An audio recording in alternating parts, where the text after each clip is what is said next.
Welcome back to another episode of Delays After Dark. I'm Orion. And I'm Ducky. We're so glad you're joining us tonight for an episode that is both heartbreaking and important. We're taking a deep dive into the tragic and mysterious case of Robin Stone, a 17-year-old girl from Cambridge, Ohio, whose life was cut short far too soon. That's right. Robin was a bright young woman with a promising future ahead of her. She was known for her kind nature, her love of her family, and at the time of her disappearance in August of 1991, she was 7 months pregnant with a baby boy she planned to name Zach.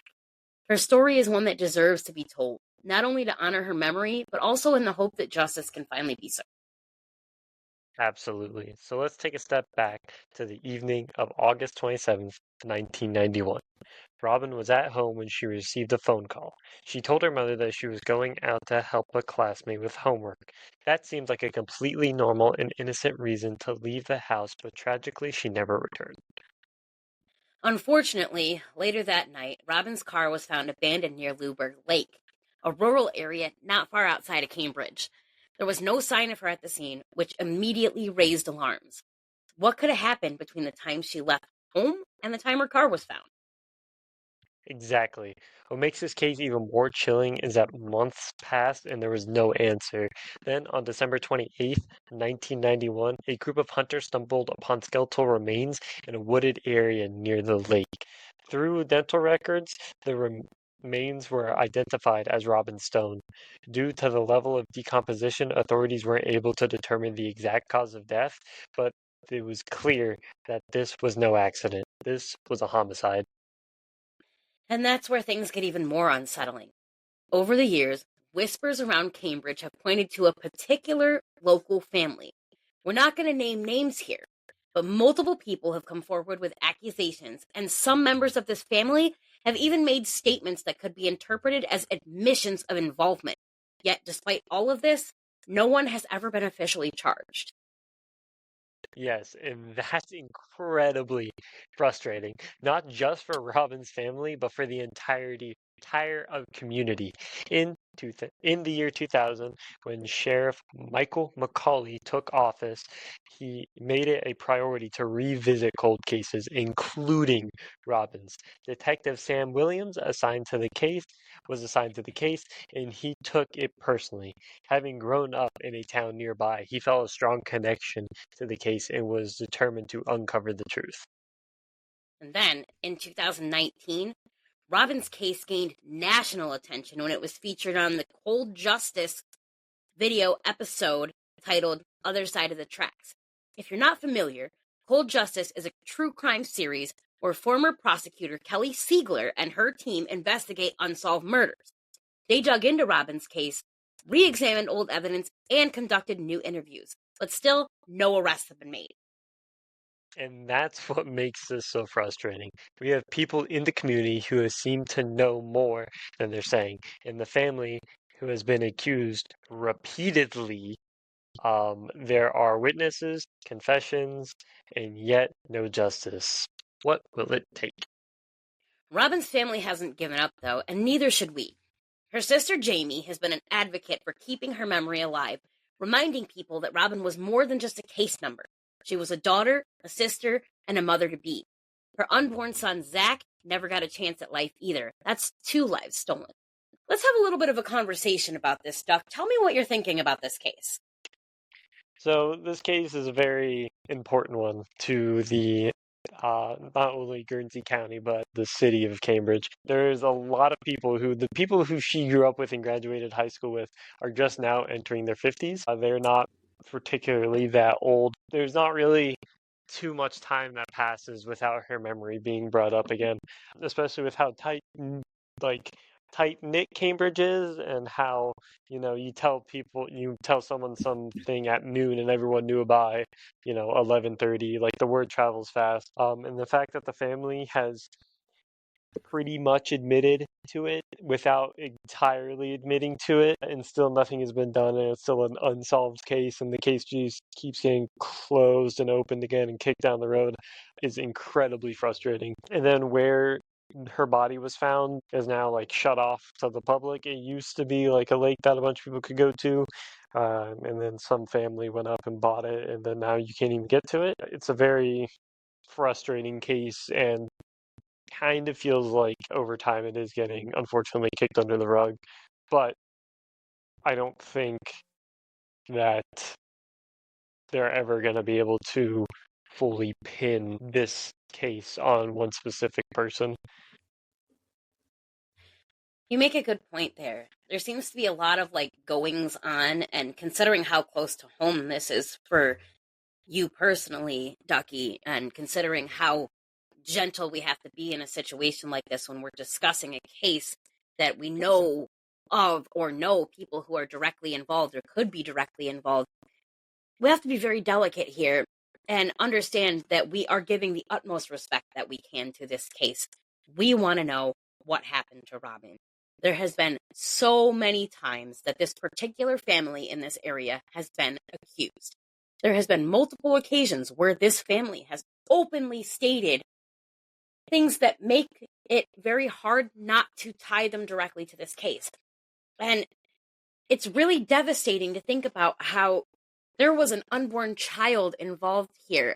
He was just a few short weeks away from having his own life separate from his mother. And his mother's death, and ultimately his death because of his mother's death, causing an open public area to end up getting sold off and then closed off to the public. It's not a satisfying end for this family. The sister, Jamie, she continues to advocate for Robin. She continues to advocate for people to have eyes on this case. She continues to ask people for their information. And while that may be scary to give information if you have it, I mean, people should.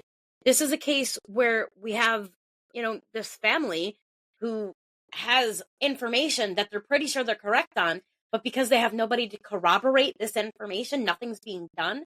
That's devastating and honestly kind of disgusting in the eyes of a civilian who feels like if there's been these types of connections, the police should have done something about it by now. Yes, and especially with these two, there was two main suspects, and it was a father and son that they were suspecting. And the reason that they were suspecting these two people is that they had motive. They didn't live too far from where Robin was found, and it was just a bunch of things went into play. So, the short version of it is Robin Stone was pregnant by this guy she went to high school with, and his dad didn't like Robin at all. He saw her as kind of this is his words, he saw her as like more of a whore and like a slut, and he didn't think that when Robin presented um, the family the fact that she was pregnant, the dad didn't believe that it was, his son's because he was claiming that she had already been pregnant for 4 months before they ever met. But with DNA testing, as time went on, it turns out it was his son's, you know, kid. And finding that out over two decades later wasn't, you know, wasn't really expected in the community. And I'm sure also that the people that were in her tight-knit friend group feel some type of way about this. And Ducky, we've discussed how you have some access to some of the people that were close to Miss Stone when she was still with us. I wonder, Yes. do these people ever, or have they ever, outwardly spoken publicly regarding their feelings and what the facts are that they know about the case? And what was the response to anybody who did speak out? So the response to everybody who did speak out was pretty like well received. Most of the people who spoke out were previous girlfriends or wives of the suspect in question, um, and there was a lot of public uh, like publicity around it. The people that I've talked to personally never had to speak out publicly about it. but I do know that a lot of people in the community, because the dad was saying Robin got around, but his son got around. Like I think he's on his fifth marriage. Like, and that's on countless other significant others that he never, tied the knot with. But his son got around him. And then a few years ago, I think it was 2020, the father passed away, and it was kind of in the community. It wasn't like usually whenever someone passes away, at least in that community, it's very like everyone kind of had this good story to tell. Not with this individual, like people weren't excited that it had happened, but no one was sad, if that makes sense, because people were still blaming him for Robin's death years later. So what we're seeing here is a teenage girl who was pregnant. And the father of the teenage girl's baby didn't want to admit involvement to being the father due to the fact that his father thought that it was okay for him to spread around that Robin had her legs open for everybody. When in fact, what it seems like was happening, he was trying to cover up the fact that his son couldn't keep it in his pants, and that led to his son becoming a young father. So it feels to me like the grandfather here, the guy who would have been the grandfather to this baby, was just like, oh, we don't want any responsibility because my son's still young and she's still young, and that so on and so forth. So let's do what we need to do to avoid having any responsibility fall on my son. So that way we don't have to be involved in this in any way. Which, if you look at it from this perspective, it points directly to the baby's father and the father of the baby's father, or the baby's grandfather, being directly involved here. There's constant, there's name calling, there's bad mouthing, there's all types of things. You want to talk about this young girl who became pregnant. People loved her. People adored her. Yes. She had a great group of friends. She had some beautiful people that were involved in her life. She was ready. She had a name for her child. She was getting ready to give birth. And these two jerkwads, for lack of better terminology, have basically admitted at some point in the past that they have involvement in her disappearance and subsequent death of herself and her son. That's double homicide, man. Grandpappy better be glad he's dead. Because at some point, someone is going to come forward and say, I know for a fact that they were involved, and here's how I can prove it. And because of that, somebody's going to get arrested, and somebody's going to sit the rest of his life in prison. Yeah, so they've kind of pretty much admitted to it. So the boyfriend in this whole situation, he's grown up now, he's in his 50s, and he's made multiple comments to his previous significant other that they should be glad that he didn't do what he did to the other girl. That's pretty much, I don't know if those are the exact words, but that's pretty much what he said. And obviously, we're trying to tiptoe around names. Their names are out there on like 40 different public records. Like, it's very obvious who we're talking about. But with that being said, I personally don't want to name drop because, I don't want to seem like I'm making accusations. But he's definitely made a bunch of comments about it. He seems kind of proud of it in his older age. And he owns a business now. I don't know how that took off, but it's not under his name, I guess is how it happened. But it is not under his name. He owns like a construction business. That's very skeezy. Very, very skeezy. Like, how are you in a community where you are so obviously tied? I mean, not making personal accusations because I'm not a member of this community, but you're so obviously tied by the fact that you've spoken about it, you've hinted at it, you've had multiple different significant others over the course of your life that you have said, hey, you better be glad I don't do to you what I did to her.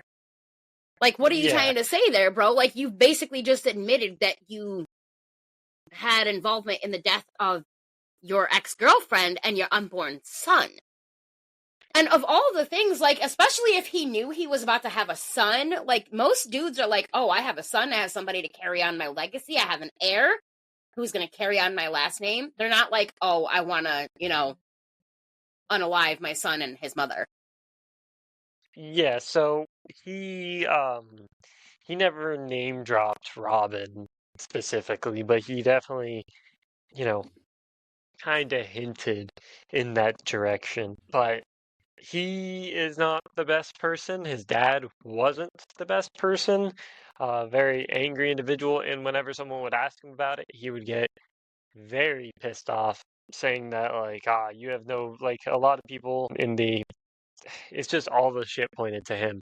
And then whenever he was addressed by it, he got really defensive, which kind of like pushed people in the same direction of, yeah, you obviously did it because no normal person's gonna get this defensive.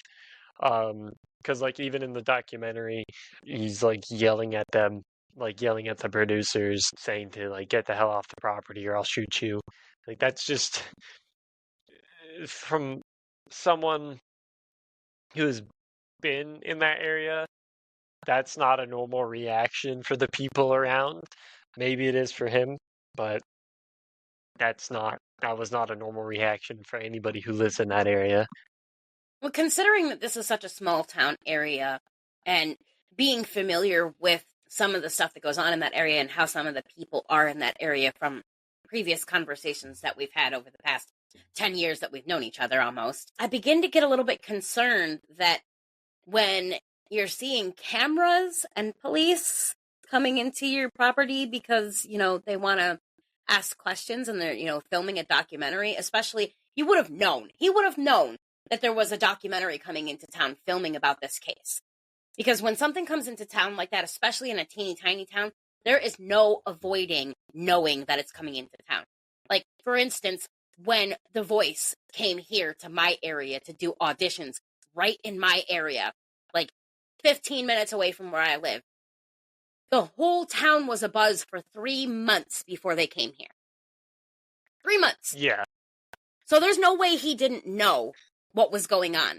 So to have that kind of visceral reaction to being, people attempting to ask him questions or get more information about what he might know about this case, that really throws up a lot of red flags.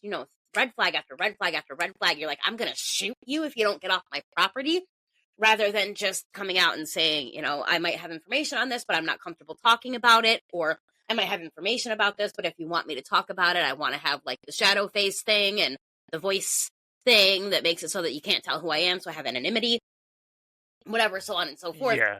And I can understand if he's directly involved, which everyone assumes at this point that he is. With him being directly involved, I could understand not wanting to give that information to a documentary, because obviously if he opens up and says, well, I know what happened because I did it, or I know what happened because my father did it, I mean, you're going to sit the rest of your life in jail. You're going to lose this auspicious business that you already have in place that's making you tons of money, etc., so on and so forth. And it's really, really skeezy that this dude has a successful business that he opened up under someone else's name so that his name would not be associated with it should something ever happen. And that's why it was done that way. 100%. Like his reputation in the area was shot in the ass pretty quickly. And another big thing is like people like there was kind of no getting away from him getting blamed for it, especially from the fact that he like so where the body was found and like generally where he resides, you can fucking see it. Right?